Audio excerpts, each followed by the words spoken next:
Army के senior officers को विश्वास था कि कोई चाइनीज बड़ा अटैक रेजांगला से नहीं आ सकता, पर मेजर शैतान सिंह को ऐसा लग रहा था कि चाइनीज फोर्सेस इंडियंस को सरप्राइज करने के लिए रेजांगला से ही अटैक करेंगी। और उनका ये इंट्यूशन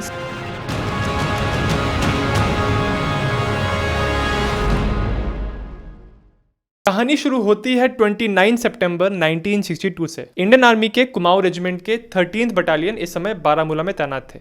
इस बटालियन में कुल मिला के 4 कंपनीज थी, अल्फा, ब्रावो, चार्ली और डेल्टा कंपनी। इन सारी कंपनीज के अपने अपने कंपनी कमांडर्स थे और इस ओवरऑल बटालियन के कमांडर थे लेफ्टिनेंट कर्नल एच.एस. ढींगरा। तो 29 सितंबर को लेफ्टिनेंट कर्नल ने अपने सारे कंपनी कमांडर्स को बुलाया और उनको बताया कि अब इंडिया चाइना के बीच में टेंशन बहुत बढ़ चुकी हैं और ऊपर से ऑर्डर आया है कि हमारे बटालियन को चाइना के बॉर्डर के रीजन में तैनात होना है। उनके ऑर्डर्स ये थे कि 13 कुमाऊं को तुरंत यहाँ से मोबिलाइज करना है और लेह में जाना है। अब बारामूला से लेह के बीच में डिस्टेंस लगभग 440 किलोमीटर का है, पर असली समस्या ये थी कि बारामूला 5300 फीट की एल्टीट्यूड पे था, पर लेह है लगभग 11500 फीट के एल्टीट्यूड पे। जनरली जब आप हाई एल्टीट्यूड पे जाते हैं तो वहां पे हवा का दबाव कम होता है। इसका मतलब यह है कि आपको सांस लेने में तकलीफ होती है क्योंकि ऑक्सीजन वहां पे कम होता है। तो अगर आपको किसी बहुत हाई एल्टीट्यूड वाले एरिया में जाना है तो वहां आप डायरेक्टली नहीं जा सकते। इसका एक प्रोसेस होता है। पहले आप जिस एल्टीट्यूड पे हैं उससे थोड़े हाई एल्टीट्यूड पे जाएंगे, फिर उससे थोड़े हाई और फिर अल्टीमेटली अपने डेस्टिनेशन पे जाएंगे। अगर आप जिस एल्टीट्यूड पे हैं डायरेक्टली उससे उठ के आप बहुत ज़्यादा हाई एल्टीट्यूड पे चले जाते हैं तो आपको हाई एल्टीट्यूड सिकनेस हो जाती है। इसकी वजह से आपको सांस लेने में तकलीफ हो सकती है। 2 कदम चलने के बाद आपकी सांस फूल सकती है और बहुत एक्सट्रीम केसेस में इसकी वजह से लोगों की जान भी चली जाती है। इसीलिए आप नोटिस करेंगे जब भी आप नॉर्थ में किसी बहुत पहाड़ी एरिया में जाते हैं तो जनरली आपको सांस लेने में थोड़ी तकलीफ होती है। और इसीलिए इनफैक्ट केदारनाथ की यात्रा के लिए भी एक रिक्वायरमेंट है कि आप मेडिकली फिट होने चाहिए, ताकि जब आप केदारनाथ की यात्रा करें जो कि हाई एल्टीट्यूड पे है तो वहां पे आपको कोई सीरियस तकलीफ ना हो। तो अभी 13 कुमाऊं बारामूला में थे जो कि 5300 फीट पे था। इससे उनको जाना था लेह जो कि लगभग 11500 फीट पे था, पर यह भी उनकी अल्टीमेट डेस्टिनेशन नहीं थी।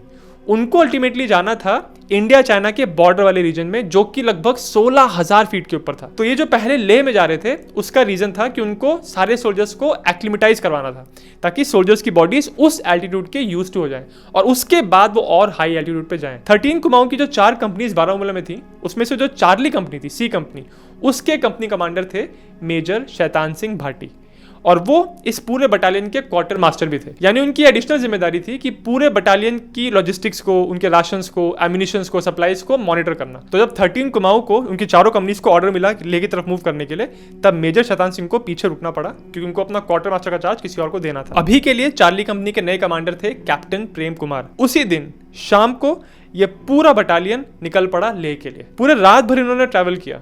फिर अगले दिन के लगभग दोपहर तक जब ये लेह पहुंचे तो चार्ली कंपनी के सारे सोल्जर्स ट्रक से उतरे और कैप्टन प्रेम कुमार ने एक बार फिर से इनको एड्रेस किया। यहाँ पे कैप्टन ने अपने सोल्जर्स को बताया कि आपका यहाँ पे सिर्फ एक काम है, आपको सोना है और आराम करना है, क्योंकि यहाँ कोई भी बहुत इंटेंस फिजिकल एक्टिविटी नहीं करनी है क्योंकि हम एक नीचे वाले एल्टीट्यूड से अचानक से बहुत हाई एल्टीट्यूड पे आ चुके हैं। अगर यहाँ ज़्यादा फिजिकल एक्सर्शन किया तो तबीयत खराब हो सकती है। तो सोल्जर्स को यहाँ पे सिर्फ आराम करना था, खाना खाना था और सोना था, ताकि वो इस क्लाइमेट के लिए, इस एल्टीट्यूड के लिए एक्लिमेटाइज हो जाए।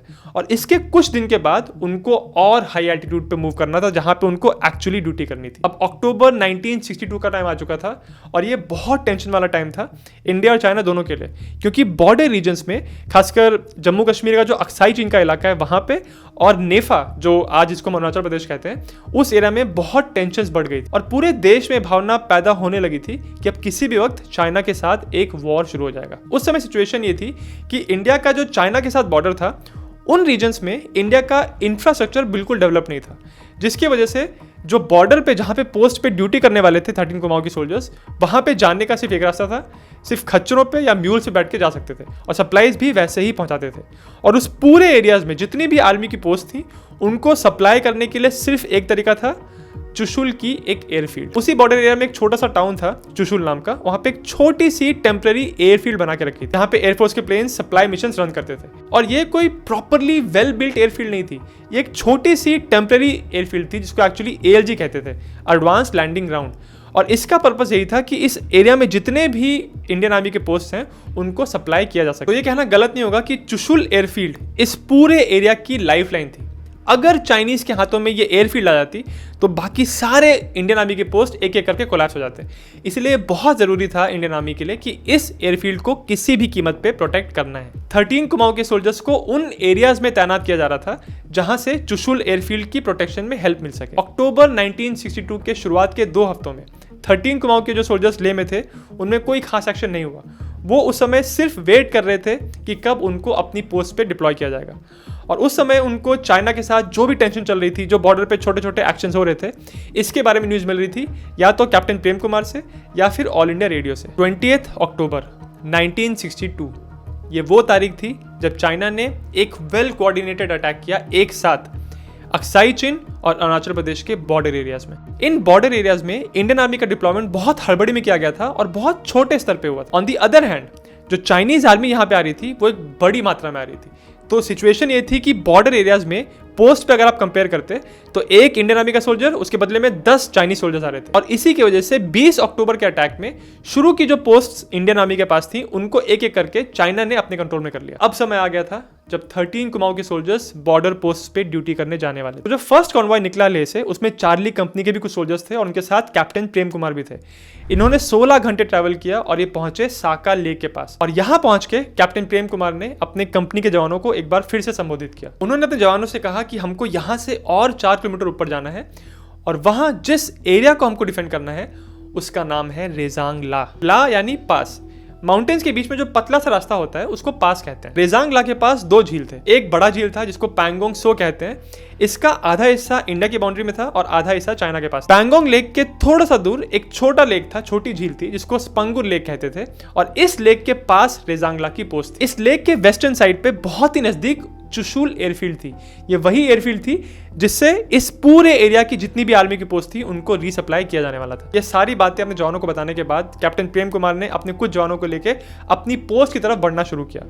ये डिस्टेंस जहां पे उनको उतारा गया था वहां से लेकर रेजांगला की पोस्ट तक सिर्फ 4 किलोमीटर का था, पर उस 4 किलोमीटर को ट्रैवल करने के लिए भी आर्मी के जवानों को लगभग 3 घंटे लग गए, क्योंकि एल्टीट्यूड इतना हाई था कि हर 2 कदम के बाद रुकना पड़ता था ताकि सांस में सांस आए। अगर आप तेज चलेंगे आपको एग्जॉशन होगा तो आपको वही हाई एल्टीट्यूड सिकनेस हो सकती है और एक्सट्रीम केसेस में उससे जान भी जा सकती है। इस बात से आप आइडिया लगा सकते हैं कि इंडियन आर्मी को कितनी इनहॉस्पिटेबल पोजीशंस पे भी ड्यूटी करनी पड़ती है, जहां पे अगर आप तेज चल दिए तो उसमें भी आपकी जान को खतरा हो सकता है। क्योंकि 13 कुमाऊं के सोल्जर्स को बहुत तेजी से डिप्लॉय किया गया था तो इसकी वजह से उनको बराबर सप्लाईज नहीं मिल पाई थी। तो स्नो क्लोथिंग तो छोड़िए, उनके पास प्रॉपर विंटर क्लोथिंग भी नहीं थी। तो जब ये सोल्जर्स रेजांगला पे पोस्ट पे पहुंचे तो वो ठंड से ठिठुर रहे थे। जब यहाँ कैप्टन प्रेम कुमार अपने फौजियों के साथ पहुंचे तो उन्होंने देखा कि इस पोजीशन पे बस एक बंकर है जो सीआरपीएफ ने बनाया है और इसमें सिर्फ 10 सोल्जर्स की कैपेसिटी है और यहाँ कैप्टन प्रेम कुमार के पास लगभग 40 फौजी थे। तो ये क्लियरली दिख रहा था कि और बंकर्स बनाने की जरूरत है। उस रात को कैप्टन प्रेम कुमार और चार्ली कंपनी के फौजियों ने वहीं पर आराम किया। सुबह उठ के कैप्टन प्रेम कुमार को खांसी और सांस लेने में तकलीफ होने लगी। इसके बावजूद कैप्टन और नायब सूबेदार सूरजाराम ने इस पूरे एरिया का मुआयना किया। उनको अपने बटालियन से एक मैप दिया गया था, तो उस मैप को लेके अब इस पूरी पोस्ट को फिजिकली चेक कर रहे थे कि मैप पे जो लोकेशन दी गई हैं वो फिजिकली कहाँ कहाँ पे है। इस सब को मार्क करते समय जितना चलना पड़ रहा था उसमें भी कैप्टन प्रेम कुमार को बहुत खांसी हो रही थी। तो उनकी इस हालत को देख के नायब सूबेदार सूरजाराम समझ गए कि इनको हाई एल्टीट्यूड सिकनेस हो गया है शायद और ये सिचुएशन बहुत जल्दी गंभीर हो सकती है। तो उन्होंने नीचे मैसेज करवा के एक मेडिकल असिस्टेंट को बुलाया। मेडिकल असिस्टेंट ने कैप्टन प्रेम कुमार को चेक किया और इस बात को कंफर्म किया कि इनको हाई एल्टीट्यूड पल्मोनरी ओडिमा हो गया है। ये एक तरह की रेस्पिरेटरी कंडीशन होती है जिसमें हाई एल्टीट्यूड पे आने की वजह से आपको सांस लेने में तकलीफ होती है और एक्सट्रीम कंडीशंस में इंसान की जान भी जा सकती है। तो ये बात क्लियर हो गई थी कि अब कैप्टन प्रेम कुमार को यहाँ से तुरंत इवैक्यूएट करना पड़ेगा और एक नीचे वाले एल्टीट्यूड पे लेके जाना पड़ेगा। कैप्टन प्रेम कुमार के यहाँ से इवैक्यूएट होने के बाद अब नायब सूबेदार सूरजाराम को चार्ज अपने हाथ में लेना पड़ा, क्योंकि अब यहाँ पे कोई भी अफसर नहीं बचा था और उनकी प्रॉब्लम्स अभी और बढ़ने वाली थी, क्योंकि कैप्टन प्रेम कुमार को तो उन्होंने यहाँ से इवैक्यूएट कर दिया, पर जो बाकी सोल्जर्स यहाँ बचे थे उनमें से भी 1/4 सोल्जर्स को हाई एल्टीट्यूड सिकनेस की प्रॉब्लम्स होने लगी थी, सांस लेने में तकलीफ हो रही थी और उनके पास अभी इतनी मेडिकल सप्लाईज भी नहीं थी कि सबको बराबर दवाई दी जाए। इसी वजह से सिचुएशन ऐसी बन गई थी कि चाइनीज आर्मी के हमले से पहले ही बहुत सारे सोल्जर्स फिट ही नहीं थे। पर अगले दिन की सुबह की रोशनी के साथ नायब सूबेदार सूरजाराम को एक खुशखबरी मिली। उनको रेडियो पे मैसेज दिया गया कि उनको और सप्लाईज, कुछ मेडिकल हेल्प और उनके कमांडर मेजर शैतान सिंह भी अब पोस्ट पे आने वाले हैं। दोपहर तक चार्ली कंपनी के कमांडर मेजर शैतान सिंह अपनी पोस्ट पे पहुंच गए। उनके साथ कुछ फौजी भी आए थे और ये देख के रेजांगला के पोस्ट के सारे जवानों में खुशी की लहर दौड़ गई। मेजर शैतान सिंह ने अपने सारे जवानों को इकट्ठा किया और उनको संबोधित किया। उन्होंने इस पोस्ट की टैक्टिकल इंपॉर्टेंस को अपने जवानों को समझाया कि जहाँ पे उनकी पोस्ट है उसके पास एक स्पंगुर लेक है। उस लेक के वेस्टर्न हिस्से में एक छोटा सा गैप है जिसको स्पंगुर गैप कहते हैं और चांसेस सीनियर ऑफिसर्स को ये लग रहे थे कि जो अटैक चाइना का आएगा वो मोस्ट लाइकली इसी एरिया से आएगा। इसी वजह से सीनियर लीडरशिप ने रेजांगला पोस्ट पे बहुत हैवी डिप्लॉयमेंट नहीं किया था। वहाँ पे लिमिटेड डिप्लॉयमेंट था। ज़्यादा डिप्लॉयमेंट और ज़्यादा सप्लाईज दी गई थी स्पंगुर गैप के एरिया के आसपास, वो एरिया जो चुशुल एयरफील्ड के सबसे नज़दीक था। अब एक बार नज़र डालते हैं कि मेजर शैतान सिंह ने अपने सोल्जर्स को किन किन डिफेंसिव पोजीशंस में डिप्लॉय किया। मेजर ने अपने सोल्जर्स को मेनली 3 प्लाटून्स में डिवाइड कर दिया। इसमें से प्लाटून 7 को डिप्लॉय किया गया रेजांगला के नॉर्दर्न हिस्से पे, जहाँ पे 35 सोल्जर्स थे और इनके कमांडर थे नायब सूबेदार सुरजाराम। दूसरा प्लाटून था प्लाटून नंबर 8 और इसको प्लाटून 7 से 3 किलोमीटर के डिस्टेंस पे ईस्टर्न साइड पे डिप्लॉय किया गया। मेजर को ये लग रहा था कि अगर चाइनीज ईस्टर्न साइड से अटैक करते हैं तो प्लाटून 8 पे सबसे ज्यादा बमबारी होने के चांसेस हैं, तो यहाँ पे ज्यादा सोल्जर्स को रखा गया था। प्लाटून 7 के साउथ वेस्टर्न हिस्से में प्लाटून 9 को डिप्लॉय किया गया।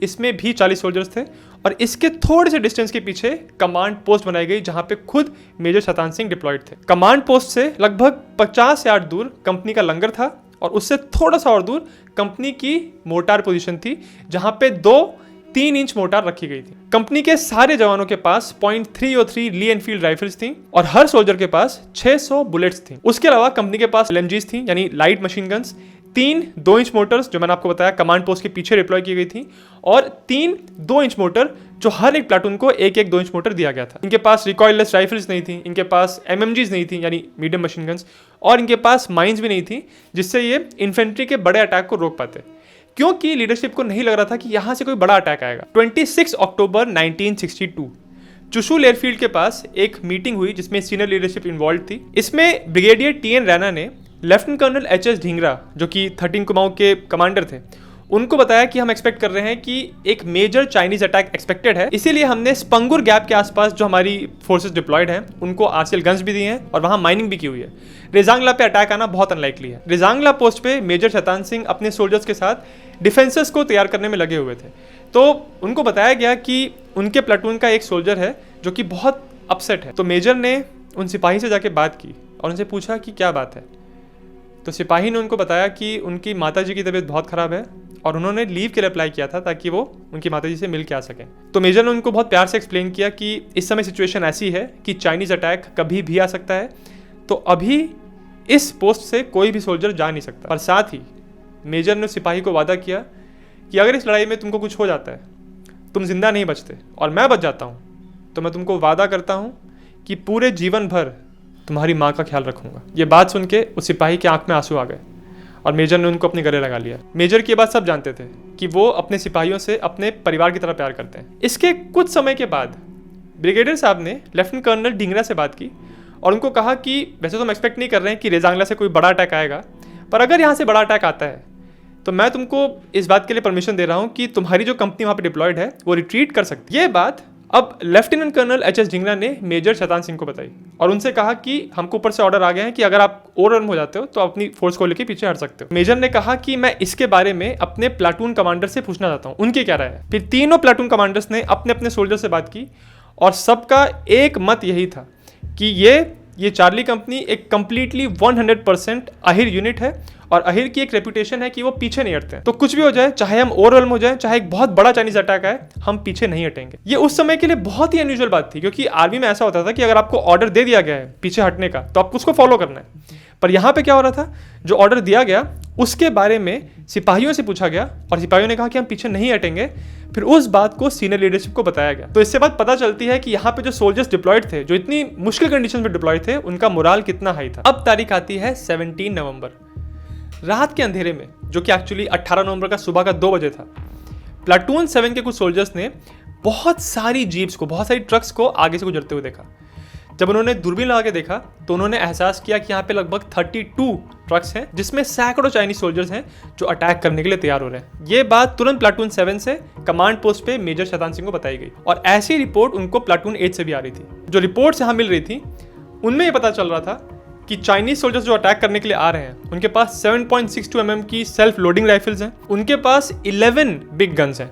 अगर आप रेजांगला पे जो फोर्स डिप्लॉय थी उससे कंपेयर करें तो इनके पास 2-3 इंच मोटर थे।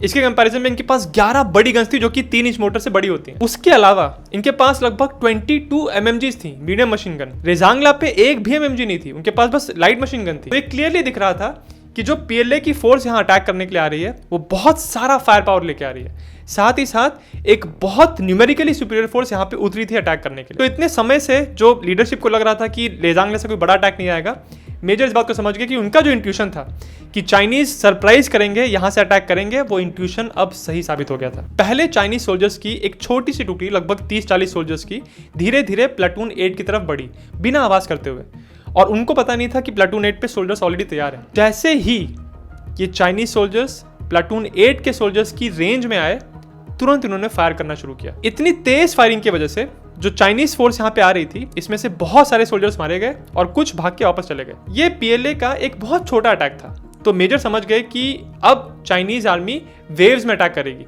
तो ये जो पहला अटैक हमने रिपेल किया है ये एक छोटा सा अटैक है, इसके आगे आने वाले अटैक्स ज्यादा बड़े होंगे। तो ये चेक करने के लिए क्योंकि प्लाटून 7 और प्लाटून सेफ है कि नहीं, वहां पे कोई फोर्स का बिल्डअप तो नहीं हो रहा है, उन्होंने सबको रेडियो किया और एक कंफर्म हुआ कि सारे प्लाटून्स के पास बहुत सारा चाइनीज फोर्स का बिल्डअप हो रहा है। पोस्ट पे टेम्परेचर हो गया था -24 डिग्री सेल्सियस। इतनी ठंड हो गई थी वहां पे कि अगर कोई सोल्जर बिना ग्लव्स के अपनी नंगी उंगली को डायरेक्टली टच कर देता ट्रिगर के साथ तो उसकी उंगली चिपक जाती। सुबह 3:35 पे दूसरा चाइनीज अटैक आया। इस बार अटैक को शुरू करने से पहले उन्होंने लगभग 20 मिनट तक हैवी बॉम्बार्डमेंट की। इस बॉम्बार्डमेंट में कमांड पोस्ट के पीछे जो मोटर पोजीशन थी कंपनी की, जिसमें 2-3 इंच मोटर्स थी, उसमें से एक मोटर डिस्ट्रॉय हो गई और उसको जो सोल्जर्स मैन कर रहे थे वो शहीद हो गए। अब ये सोचने वाली बात थी कि PLA को, इस अटैकिंग फोर्स को, ये पता कैसे चला कि मोटर पोजीशन कमांड पोस्ट के पीछे एग्जैक्टली वहीं पे है, क्योंकि जो अटैक वो कर रहे थे वो प्लाटून 7 या 8 की पोजीशन से करने वाले थे और मोटर पोजीशन बहुत पीछे थी। तो इससे ये बात साफ पता चल रही थी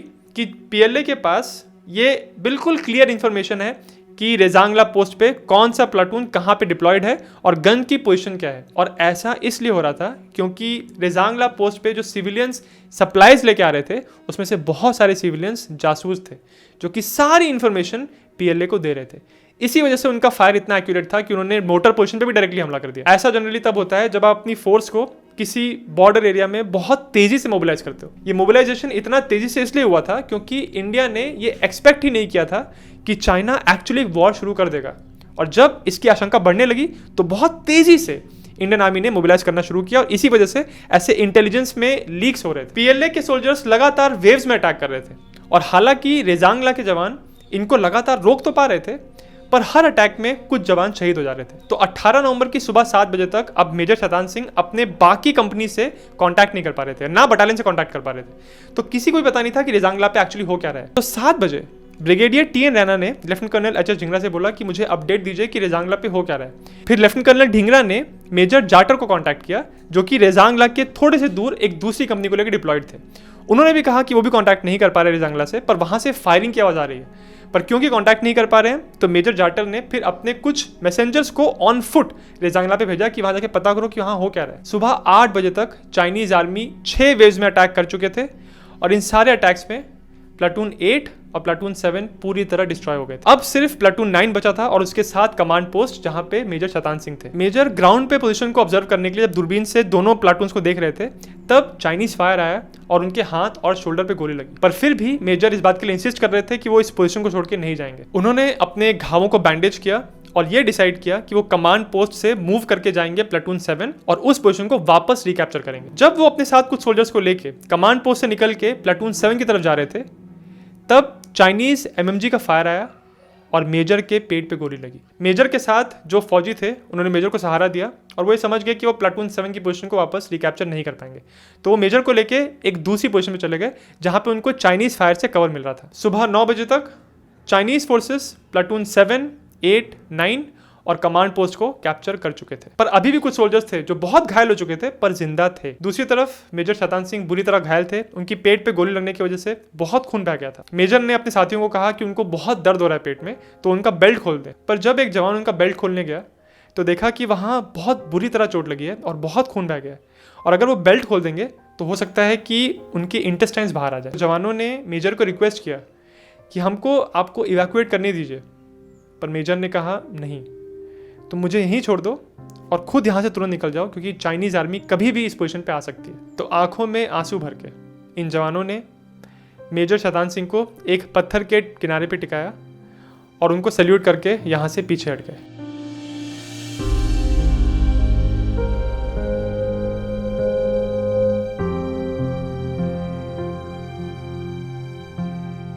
इस पोस्ट पे 120 जवान तैनात थे, जिसमें से ज्यादातर शहीद हो गए थे, पर कुछ ऐसे थे जो जिंदा बचे थे और बटालियन हेडक्वार्टर पहुंच गए थे, और कुछ को चाइनीज आर्मी ने कैप्चर कर लिया था। इनमें से एक थे सिपाही निहाल सिंह। रात के अंधेरे में जब सिपाही निहाल सिंह ने देखा कि उनके जो गार्ड्स हैं वो ध्यान नहीं दे रहे हैं, तो चुपके से यहाँ निकल गए। जब गार्ड्स ने एहसास किया कि एक सिपाही यहाँ से भाग गया है, तो उन्होंने तुरंत हवा में रेड फ्लेयर्स फायर किए। और क्योंकि यहाँ चारों तरफ पहाड़ थे और कोई सेट बाउंड्रीज नहीं थी, तो सिपाही निहाल सिंह को ये समझ में नहीं आ रहा था कि इंडियन बॉर्डर कहाँ पे है, क्योंकि ऐसा नहीं होना चाहिए कि वो भाग के वापस चाइनीज टेरिटरी में चले जाएं। उस समय वो ऐसा क्लेम करते हैं कि उनको एक कुत्ता नजर आया। ये वही कुत्ता था जो कभी कभी रेजांगला पोस्ट पे आता था, और उस कुत्ते को इंडियन आर्मी के फौजी फीड करते थे, खाना खिलाते थे। वो कुत्ता आगे चल रहा था, वो किसी डायरेक्शन में जा रहा था, और सिपाही निहाल सिंह उसको फॉलो करते रहे, और देखते ही देखते वो वापस अपनी टेरिटरी में आ गए। बहुत लोग इस इंसिडेंट को देख के कहते हैं कि सिपाही निहाल सिंह जो कुत्ते की बात कर रहे हैं वो एक्चुअली उनका हैलुसिनेशन था। वो कुत्ता वहाँ पे था नहीं, ये सिपाही निहाल सिंह के मन में था। पर सिपाही निहाल सिंह हमेशा इस बात को इंसिस्ट करते रहे कि वो उस कुत्ते की वजह से ही वापस अपनी टेरिटरी में आ पाए थे। जो सोल्जर्स रेजांगला की लड़ाई में जिंदा बच गए थे और बटालियन हेडक्वार्टर पहुंच गए थे, वहां पहुंच के जब उन्होंने अपने सीनियर ऑफिसर्स को बताया कि रेजांगला में कितनी भीषण लड़ाई हुई थी और कैसे ज़्यादातर सोल्जर्स शहीद हो गए, तो बहुत सारे ऑफिसर्स उनकी बात मान ही नहीं रहे थे। उनको विश्वास ही नहीं हो रहा था कि इतने बड़े अटैक को रोकने के लिए इतने सारे जवान शहीद हो गए। उनको ऐसा लग रहा था कि शायद ये जवान भाग गए हैं, उन्होंने सरेंडर कर दिया। इस लड़ाई के खत्म होने के बहुत हफ्तों तक इन सोल्जर्स को कायर कहा जा रहा था। इस कंपनी को कहा जा रहा था कि उन्होंने सरेंडर कर दिया है, ये दुश्मन के सामने भाग गए। सिचुएशन ऐसी हो गई थी कि जो सोल्जर्स बच गए थे उनके परिवारों के साथ भी बहुत बुरा बर्ताव किया जा रहा था। और कुछ दिनों के बाद रेजांगला में भारतीय फौजियों के बलिदान का सबूत दुनिया के सामने आया। फरवरी 1963 में लद्दाख का एक गडरिया था जो अपने भेड़ों को लेके उसी एरिया में गया हुआ था, और वहाँ उसने एक ऐसा नज़ारा देखा कि उसके होश उड़ गए। उसने देखा कि रेजांगला के पास चारों तरफ इंडियन आर्मी के सोल्जर्स की बॉडीज़ हैं। उनमें से बहुत सारी बॉडीज ऐसी हैं जो अभी भी अपने ट्रेंचेस में खड़ी हुई हैं। उन्होंने गन्स अपने हाथ में पकड़ी हुई हैं और उनकी उंगली ट्रिगर के ऊपर है। ऐसा साफ पता चल रहा था कि इन सोल्जर्स ने मरते दम तक फायर किया है। इस गडरिया ने फिर इंडियन आर्मी को नीचे आके इन्फॉर्म किया, और 10 फरवरी 1963 को इंडियन आर्मी की सर्च पार्टी इस लोकेशन पे पहुंची, और वहाँ उन्होंने जाके देखा कि सारे सोल्जर्स अपनी पोजीशन पे तैनात थे। मेजर शैतान सिंह की बॉडी भी उसी पत्थर के पास थी जहाँ पे उनके सोल्जर्स उनको छोड़ के गए थे। और तब ये बात सबके सामने आ गई कि रेजांगला में इंडियन आर्मी के सोल्जर्स ने आखिरी दम तक लड़ाई की थी। इस घटना के बाद मेजर शैतान सिंह भाटी को परमवीर चक्र दिया गया, और उनके कंपनी के बहुत सारे सोल्जर्स को वीर चक्र और बहुत सारे ब्रेवरी के मेडल्स दिए गए। रेजांगला में शहीद जवानों के पार्थिव शरीर का अंतिम संस्कार उसी पोजीशन पे किया गया, और मेजर शैतान सिंह की बॉडी को जोधपुर लेके आया गया, और यहाँ फुल मिलिट्री ऑनर्स के साथ इनका अंतिम संस्कार हुआ। इन बहादुरों की कुर्बानी को याद करने के लिए एक वॉर मेमोरियल बनाया गया है, द रेजांगला वॉर मेमोरियल। और 13 कुमाऊं की चार्ली कंपनी को आज भी रेजांगला कंपनी कहा जाता है। तो अगर आप आज 13 कुमाऊं में जाएंगे तो अल्फा कंपनी है, ब्रावो कंपनी है, और चार्ली की जगह पे रेजांगला कंपनी है। बैटल ऑफ रेजांगला के ऊपर कुछ ही दिनों में एक मूवी आ रही है जिसका नाम है 120 बहादुर। मूवी में मेजर शैतान सिंह का रोल कर रहे हैं फरहान अख्तर, और ट्रेलर देखने से तो ये बहुत ही अच्छी लग रही है पिक्चर। तो मैं बहुत एक्साइटेड हूँ कि रेजांगला के बैटल को किस तरह से मूवी में दिखाया जाएगा। इस वीडियो को बनाने के लिए मैंने अपनी सारी रिसर्च इस किताब से की है, द बैटल ऑफ रेजांगला। इसको लिखा है कुलप्रीत यादव ने। इस किताब के आखिरी के कुछ चैप्टर्स में इस बैटल को टैक्टिकली बहुत डिटेल में बताया गया है कि कैसे चाइनीज फोर्सेस एक एक करके प्लाटून्स पे अटैक कर रही थी, और कैसे ये प्लाटून्स लगातार इन अटैक्स को रिपेल कर रहे थे। और मेजर शैतान सिंह की लाइफ के बारे में उतनी ही बात की गई है जो बैटल से डायरेक्टली रिलेटेड है। उनकी बैकग्राउंड की लाइफ के बारे में ज़्यादा मेंशन नहीं किया गया है, उनकी वाइफ के बारे में बताया गया है, पर जो मूवी के ट्रेलर में सीन नजर आ रहे हैं उसको देख के ऐसा लग रहा है कि कुछ ऐसी भी बातें होंगी पिक्चर में जो कि इस किताब में नहीं बताई गई। और इस किताब में कुछ ऐसे बहुत हार्ट वार्मिंग इंसिडेंट्स हैं जिससे आपको पता चलेगा कि मेजर शैतान सिंह अपने जवानों के साथ कितने इमोशनली अटैच थे। एक इस किताब में लाइट इंसिडेंट है, ह्यूमरस जैसा, जिसमें मेजर शैतान सिंह अपने जवानों को कहते हैं कि मेरा दिमाग तो बहुत तेज है, तो मेरे पास जो बादाम है उसको आप आपस में डिवाइड कर लीजिए, आप खा लीजिए। मेरा बस एक सुझाव है इस किताब को लेके, जो कि एक्चुअली सुझाव नहीं है, मेरी एक फीलिंग है कि क्योंकि इस बुक में इस बैटल को बहुत डिटेल में बताया गया है कि प्लाटून्स की पोजीशन क्या थी और कैसे कैसे एक एक प्लाटून चाइनीज अटैक को रिपेल कर रही थी, तो अगर उन डिस्क्रिप्शंस के साथ कुछ टैक्टिकल मैप्स भी दिए होते या कुछ ग्राफिक्स दिए होते तो और ज्यादा एक्सपीरियंस होता उन टैक्टिक्स के बारे में पढ़ते समय। अगर आप ये किताब पढ़ना चाहते हैं तो लिंक डिस्क्रिप्शन में है, और कुछ दिनों में मूवी तो आ ही रही है, तो मैं ये देखने के लिए बहुत एक्साइटेड हूँ कि ऐसी कौन कौन सी चीज़ें हैं जो इस किताब में बताई गई थी और पिक्चर में भी दिखाई गई, और ऐसी कौन सी चीज़ें हैं जो इस किताब में बिल्कुल मेंशन नहीं की गई पर पिक्चर में बहुत अच्छे से दिखाई गई। अगर आपको वीडियो अच्छा लगा तो मेरे चैनल जिज्ञासियम को सब्सक्राइब जरूर करें।